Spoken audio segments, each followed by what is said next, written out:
You are welcome to the GMAT 41's YouTube channel. In this video lesson, we are going to give attention to Jamb physics past questions. So we're going to look at questions from 2020 and of course, questions from other years. Remember that your Jamb exam is CBT, so it's important that you are conscious of your time as you sit for the exam. So to start with, we have our very first question here. The point in elastic spring beyond which the elastic spring does not return to its original position is called A. Breaking point. B. Yielding point. C. Elastic point. D. Proportional point. Because the correct answer is C. Elastic limit. When dealing with elasticity, which of course we know is the ability of a material to return to its original position if the stretching force or the external force has been removed. We look at the concept of force and extension. Now, there is a point to which you would extend this elastic material up to. As long as you cross that point, the elastic material will not return to its original shape. That point is called the elastic limit. So I want to take note of this. Beyond the elastic limit, a material will not regain its original size anymore or shape. Now I want to give attention to other points. I'm going to display a graph on the board that explains this concept. Alright? Because you need to know about the breaking point, you need to know about the proportional limit point, you need to know about the yield point. Okay? These are various points in which your examiner can test you on. And of course on the screen you have this graph displaying and explanation of the various points. Let us move on to question number 2. Fleming right-hand rule expresses A. The direction of EMF. B. The motion of induced EMF. C. The direction of induced EMF. D. The motion of the induced EMF. The correct answer here is C. The direction of induced EMF. This is encountered in the study of electromagnetic induction. There we deal with the Fleming's right-hand rule. So that rule specifically deals with the direction of the induced EMF. You also have the direction of motion, and of course you have the direction of the field. So you want to take note of that. And once again, the Fleming's right-hand rule is displayed on the screen for you to get to know the various fingers used there and the direction of the quantity that it points to. But remember, based on this question, specifically Fleming's right-hand rule is used to determine the direction of the induced EMF. Please watch the screen. Now, I'd like to also quickly say this because your examiner might wish to draw your attention to Fleming's left-hand rule. And what should you know about Fleming's left-hand rule? Something like this, okay?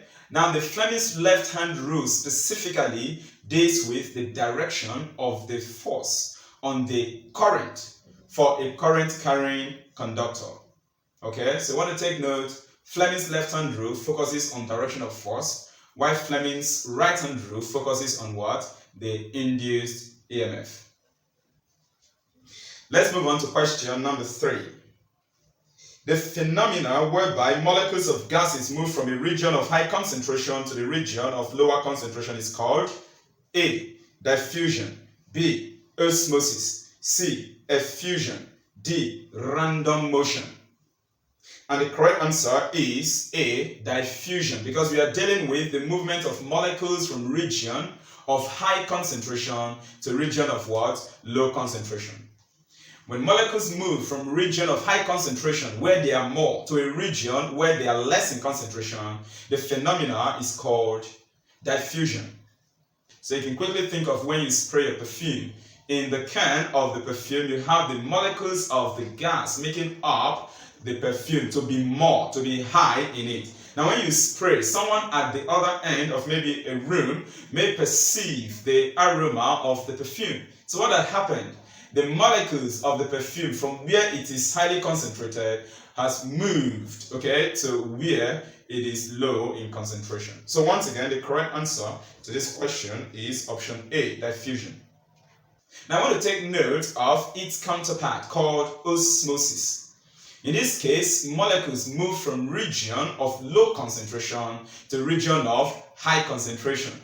Or otherwise, in terms of partial pressure or simply pressure, when you are defining osmosis, it is the movement of molecules from region of high partial pressure to a region of low partial pressure. Please take note of this. That is in terms of pressure.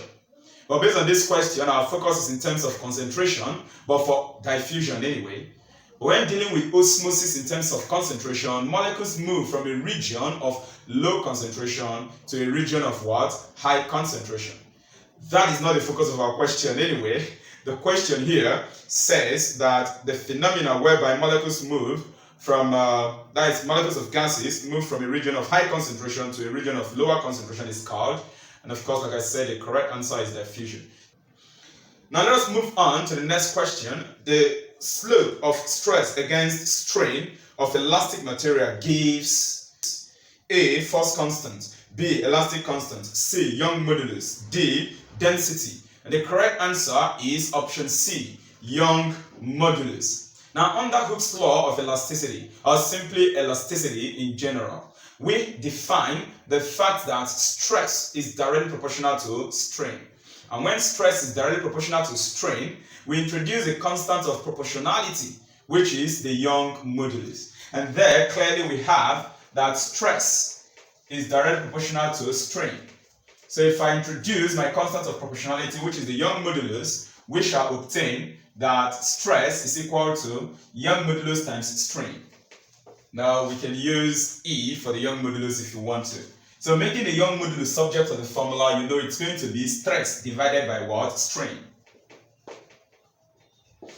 Now we know that if you plot a graph, assume I have something like this, and then I'm plotting stress against strain. Now you're going to get a straight line graph which will pass the origin because there is no intercept here in this equation. Are you following? In plotting stress against strain.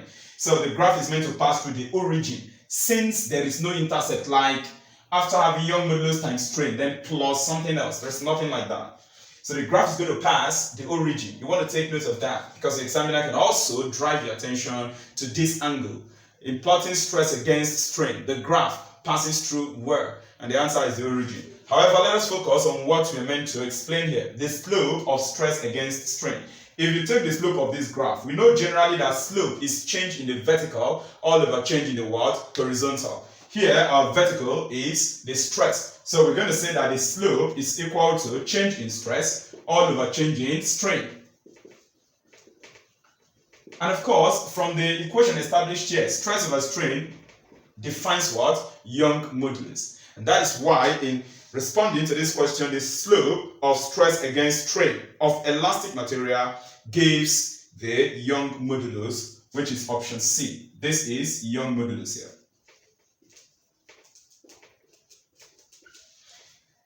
Correct. This takes us to question number 5. The mercury in glass thermometer has the ice and steam point as 6 cm and 31 cm respectively. Calculate the height of the mercury when the temperature is 60 degrees. Option A, 26 cm, option B, 17 cm, option C, 21 cm, option C, 12 cm, option D, 21 cm. Of course, if you are seated in exam, you've got to solve this question before you go for the correct option.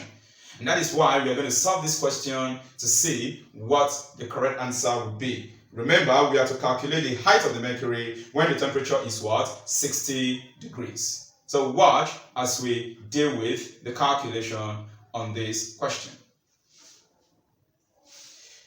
So I usually suggest the interpolation or extrapolation method for students to use in attacking questions like this. Is that okay? So you're going to watch as I analyze this problem on the board.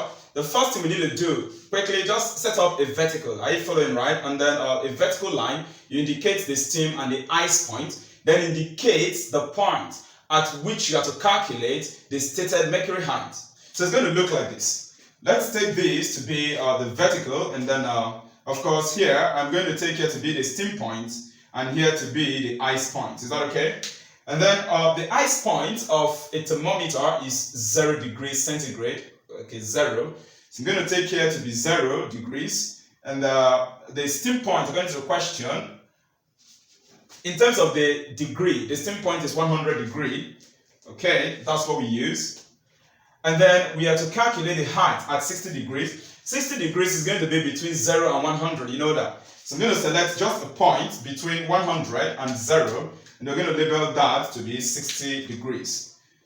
Now, having done this, we're going to set up the corresponding height. Let me use the left-hand side to represent the height, the height part of our analysis. So corresponding to the ice point 0 degrees, the height is 60 and this is going to be 6 centimeter. And then corresponding to the steam point is 31 centimeter, 31 cm. So that at this point of 60 degrees, we do not know the corresponding mercury height. I can just simply call that x. So this is just what you do. And having done this, you set up the interpolation format. Of course, doing that is very simple. It's going to be 100 minus 60 all over 60 minus 0 equal to, you follow that format in the height part, 31 minus x all over x minus 6. You do this for any related question about temperature, linked to height or maybe linked to resistance. So following this, we're going to have good. Having set up this, 100 minus 60 is going to give us 40, then divided by 60 equal to 31 minus x all over x minus 6. Of course, this will go off. Now if you cross multiply, 4 multiplies this, 6 will multiply this. 6 times 31 is going to produce what for us? That should be 186. Minus 6 times x is going to give us 6x. And that's going to be equal to 4 times x, which is 4x, and then 4 times minus 6, which is minus 24. All we now need to do is to simplify, collect our like terms, and then of course divide by the equations of the unknown if it exists. So I'm going to move this minus 6x to the right hand side to meet 4x, which of course is going to give us 10x there. Then move minus 24 to meet 186, and of course if that happens we should be looking forward to 210. And please let me say this, take note that your calculator in the system does not have special functions. I think that calculator is only modeled to operate with plus, minus, times and divide, I guess so. So you can do your plus, minus, times and divide with a calculator. You cannot make use of that calculator in the system for any special function. And so your basic arithmetic here is very important. Are you following, right? So this is going to give us 10x equal to 210. And then of course, dividing both sides by 10, we have 210 over 10. That's going to give us 21. So this simply means that the height of the mercury corresponding to 60 degrees is equal to 21 centimeter. And of course, the correct option is what? D. So this is how we analyze this. Just remember the interpolation process, and that's all extrapolation. You want to know more about interpolation and extrapolation, you can contact me personally, okay? The number to use in contacting me is shown on the screen. And of course, I can explain further on the concept of interpolation and extrapolation. Meanwhile, before we move on to the next question, I'd like to state this, that you use this concept, even though the problem links temperature in degree, okay, that degree of centigrade or degree Kelvin to height, as in this case. Or you use it when temperature is linked to resistance. Because of course, we have resistance thermometer, where you could link the degree measure of temperature with resistance of maybe the wire, as in the case of a thermocouple and the rest of them. So you want to take note of this. Just set out the the vertical line and indicate the measures, the values given to you, and you are good to go.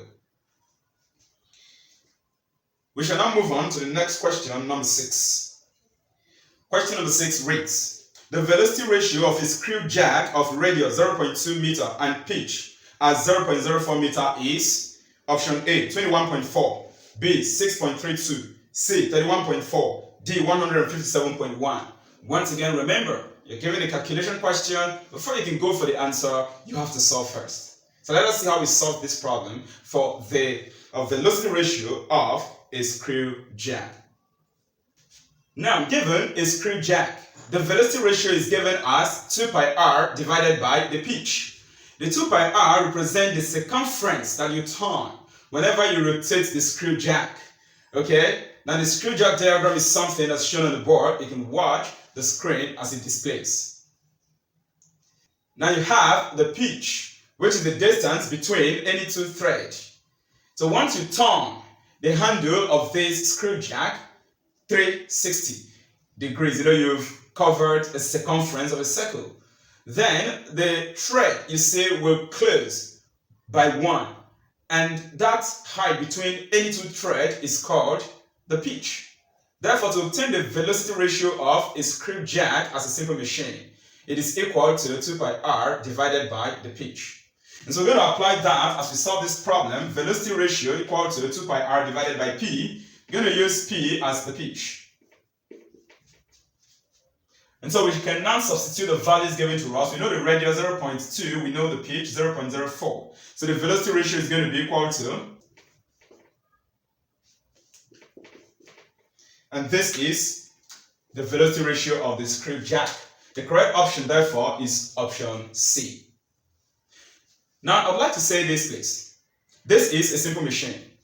And now there are several simple machines to include the lever, the inclined plane, the screw jack, as you can see, wheel and axle, and of course, the others of them. It is important for you to know the velocity ratio of each of them. And displayed on the screen is the velocity ratio of the various simple machine you want to take note of, because your examiner can draw your attention on any one of them. Please watch the screen.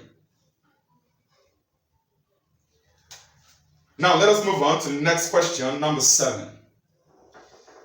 Calculate the current passing through 3 ohm resistor in the diagram below. And here we've got the diagram. We have to calculate the current that is flowing through these 3 ohms resistor in this circuit. Now, how do we analyze this? You have to observe the fact that from this cell, 6-volt cell, current is going to be produced. Now, you watch out. As the current comes out, it moves through this circuit in this way, gets to this point. That current is going to share into 2, because this point is a principal node. It's a point where 2 resistors meet. So it's going to share into this part like this. One of the current will pass through this 2 ohm resistor, and then the other part of the current will flow through this 2 ohm resistor. And something very important about this current sharing is that for these 2 resistors, since they have the same value, when the current is sharing, the same value of current will flow through them. These 2 resistors, they are parallel plates. You want to take notes. Is that okay? Because in parallel circuits, current is being shared between resistors. Like I said, because this is 2 ohms and this is also 2 ohms resistor, the same current will flow through them when it shares at this point. But please take notes. If these 2 values of resistors are not the same, let me assume that this is 2 ohms and this is 5 ohms. Different value of current will flow through them. And of course, from Ohm's law, we know that current is inversely proportional to resistance. So if this were to be 2 ohms and then this 5 ohms, it means that more current will flow through this 2 ohms resistor and less current will flow through the supposed 5 ohms resistor. Now back to what we have here. Let us focus on our question. When the total current produced, when it shares at this point, because these 2 resistors are parallel, if it shares at this point, what is going to happen? The current that flows through this 2 ohm resistor will come out this way, move this way. At this point, something is going to happen. Again, the current that flows through this particular 2 ohm resistor will move this way, move this way. Observe that at this point, the 2 currents will combine still, which means the total current coming out from here, on passing through these values of resistor, at this point, they will still combine. Which means, for example, if this were to be the total current produced, were to be 5 ohms. Once it passes through this way and divide here, at this point, it will still combine to give you 5 ohms. Which means that the same total current will flow through this 3 ohms resistor. Having given this classical analysis, we are going to solve this question by assuming that, you see, total current produced by this cell will flow through this 3 ohms resistor. And it makes sense based on what I've just explained to you. Remember, after the current shares here, at this point, they are going to combine before flowing through this 3 ohm resistor. So what are we going to do? Let us establish the total current in this circuit. But first, to do that, we need to resolve the external resistors to get one single resistance value. So we go. These 2 resistors, they are in parallel. So applying effective resistance in parallel, what is going to be the value? Since we just have only two resistors, getting the effective resistance in parallel, instead of using 1 over R equal to 1 over R1 plus 1 over R2, which of course will give you 1 over R equal to 1 over 2 plus 1 over 2. For these two guys, it's a waste of time doing that in exam hall. Since the resistors are just 2, we can calculate the effective resistance straight on by using the formula that effective resistance, considering the two resistors here, let me use 2. Effective resistance for the two resistors of 2 ohms is going to be R2 times R2 divided by R2 plus R2. Anytime you have two resistors in parallel, this formula works. Let us assume you have resistor X and resistor Y in parallel. They combined, the total resistance for these two guys is going to be X times Y all over X plus Y. But once it now becomes 3 resistors and more in parallel, you can now apply that formula of 1 over R equal to 1 over R1 plus 1 over R2 plus 1 over R3 plus in that order. So since we have just 2 resistors in parallel, I'm applying this. Is that okay? So we move on that the effective resistance for the 2 parallel resistors is going to be their product divided by their sum. 2 times 2 will give us 4, you know that. Divided by 2 plus 2. If you work on this, 2 times 2 is 4. 2 plus 2 is 4. So this is going to be 4 over 4, which will give us what? 1 ohm. So watch out. This 1 ohm resistance is the value of the combined resistance for these 2 parallel resistors in this circuit. Once we've resolved this in parallel, we are getting a single resistance value now, which is 1 ohms. That 1 ohm will be connected in series with this 3 ohms resistance. So this is going to give us that the overall resistance in this circuit is going to be R22 plus R3, which is going to give us 1 plus 3 ohms, and then the total resistance is 4 ohms. With this total resistance, we shall use Ohm's law to determine the total current in this circuit, where Ohm's law states that current is equal to voltage all over what? Resistance. And this is equal to the voltage in the circuit is 6 volts given, so we're going to divide it by 4, and of course 6 divided by 4 is going to give us 1.5 ampere. Is that okay? And this is the total current. Good enough, like I've explained using this circuit. That total current is what is going to flow through this 3 ohms resistor. So I'm going to conclude that I3, that is the current through the 3 ohms resistance, is going to be 1.5 ampere. It's going to be the same as the total current. And I believe I've been able to explain practically why that is so. So the correct answer for this question is going to be option A. This takes us to our next question, number 8. Question number 8. The graph below shows A, force constant, B, non-force constant, C, work done, D, acceleration. Now you can look at the graph displayed on the screen. And the correct answer to this is work done, which is option C. Why is that so? Take a look at the screen as I analyze the graph. This is a graph of force plotted against distance. And then you now have the graph drawn, a straight horizontal line which meets the vertical axis, that is the force axis, at a point. What is the interpretation of this graph? It simply means that no matter the increase in the distance, no matter the change in the distance, that the force remains the same. And you've got a constant line, a constant straight line, which is horizontal, meeting the force just at one point. Now that tells us that the force is constant. But you can see the point where the horizontal graph met the force axis. So no matter the increase in the horizontal axis, the distance axis, the force remains the same. This means that you are talking about work that is done by a constant force. No matter the increase in the distance, as you are applying force on something and you are moving a certain distance, work is being done. So no matter the increase in the distance, you are applying the same force. So what is being done there is work. And that's going to be force times distance. Now analyzing this, let's just watch directly that our work done mathematically is equal to force times distance. We know this, isn't it? And we can actually go further to prove this, that force is pressure times area, so multiplied by D, which gives us area times distance, which is volume, PV. And we remember that pressure times volume is work done.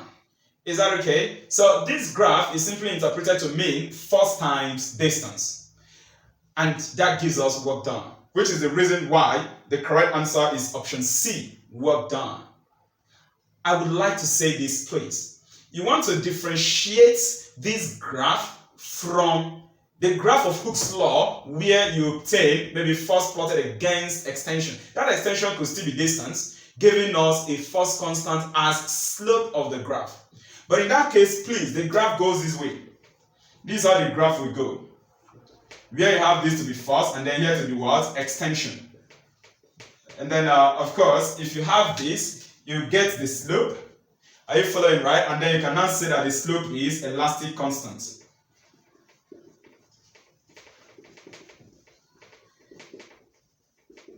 Elastic constant is also the same as stiffness constant or force constant. So you notice that in one of the options, I guess that is option A, you were given force constant. That is a trap.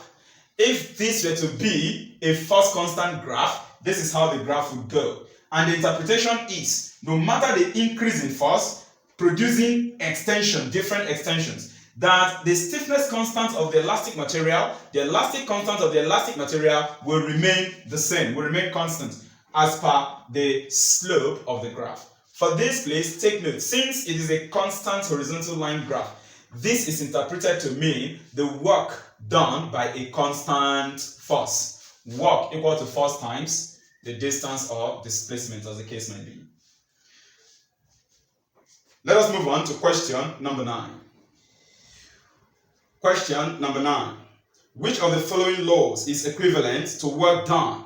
A. Boyle's law. B. Charles' law. C. Dalton's law. D. Graham's law. The correct answer is option A, Boyle's law. The reason for this is that Boyle's law expresses that the product of pressure times volume is a constant. Now, that constant in that concept could be energy, the reason being that pressure times volume is an energy quantity. We can analyze this by taking a look at this. Now, from Boyle's law, we know that PV is equal to constant, alright? PV is equal to constant according to Boyle's law. Now, can we establish work done to be equal to P times V? Is it possible? And the answer is yes, it is possible. On the condition that we know that work is equal to force times distance. Now, if work is equal to force times distance, from Pascal's law, we establish a relationship between pressure and force to area, you know. And of course, pressure is equal to force over area, which means that force is equal to pressure times area. This quantity, force, is pressure times area. So we shall multiply by distance. Now permit me at this point to use symbols for them. We're going to use P for pressure, we're going to use A for area, and then we're going to use D for distance. Now if we have P for pressure and then A for area times D for distance, this is going to give us P times A times D. I'm interested in this A times D. Area times distance dimensionally is equal to volume. It's just like saying area times, let's say, height. Are you following, right? And then you get volume of a given quantity. So this is actually equal to pressure times volume. And having this, you see clearly that this pressure times volume is equal to this pressure times volume according to Boyle's law. Therefore, Boyle's law actually expresses work done. And that is why the correct answer to this question, which of the following laws is equivalent to work done? The answer is Boyle's law. That is option A. Let us move on to question number 10. If the frequency of a wave is 1,500 Hz and the velocity is 1 times 10 to the power of 3 meters per second, the wavelength of the wave is A, 1.5 meter, B, 0.67 meter, C, 1.20 meter, D, 2.00 meter. Now, given the frequency of a wave and its velocity, we have to determine the wavelength. So clearly we need a relationship between these three quantities. And we know that the product of frequency times wavelength is equal to the velocity of a given wave or the speed of a given wave. So if you are to determine the wavelength, lambda, we shall apply the formula that lambda is equal to velocity divided by what? Frequency. Since frequency times wavelength is equal to velocity. Now looking at the question, we're given the frequency to be 1,500 Hz and we're given the velocity to be 1 times 10 to the third power in meter per second. Fixing up that value, our wavelength is going to be velocity, which is 1 times 10 to the power of 3, divided by the frequency, which is 1,500. Now, I'm going to show you something quickly. To work on this, 1,500, is the same as 1.5 times 10 to the power of 3, which means in this case, this 10 to the power of 3 is going to cancel this, and then I have 1 divided by 1.5. Expressing this 1,500 in standard form. The point we move, 1, 2, and 3, which is 1.5 times 10 to the power of 3. Once they cancel out, you have 1 divided by 1.5. And of course, 1 divided by 1.5, if you work on that, it's going to give you 0.67 meters. And of course, this is the wavelength of this wave. The correct answer is going to be option B.